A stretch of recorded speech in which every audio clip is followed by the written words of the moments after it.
యాదాద్రి భువనగిరి జిల్లా యాదగిరిగుట్ట మున్సిపాలిటీ 4వ వార్డులో కాంగ్రెస్ పార్టీ మున్సిపల్ కౌన్సిలర్ అభ్యర్థిని కాటాబత్తని స్వప్న ఆందోళనలు విస్తృతంగా ప్రచారం చేస్తున్నారు. 4వ వార్డులోని ఇంటింటికి తిరుగుతూ హస్తం గుర్తుకు ఓటు వేసి గెలిపించాలని కోరుతున్నారు.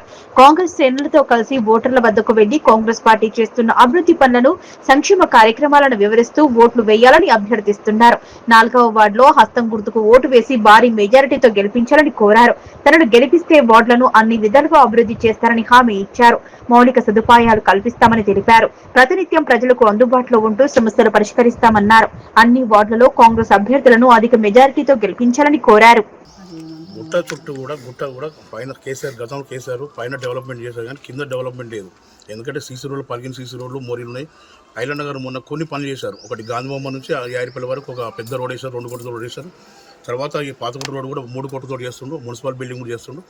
ఇక్కడికి వచ్చిన ఈ వార్డులో మొన్న ఐలాండ్ నగర్ తిరిగినప్పుడు కొన్ని సమస్యలు చెప్పారు. ఒకటే పింఛన్ వస్తలే అని చెప్పారు. గతంలో పెట్టుకున్నట్ట ఇప్పుడు 2 నెలల వాళ్ళకి వస్తారని చెప్పారు.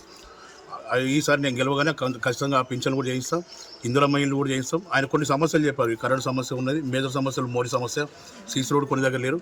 అవి ఖచ్చితంగా ఐలాండ్ సహకారంతో నేను కంపల్సరీ గెలవగానే నేను చేయిస్తానని చెప్పి మాటిస్తున్నాను.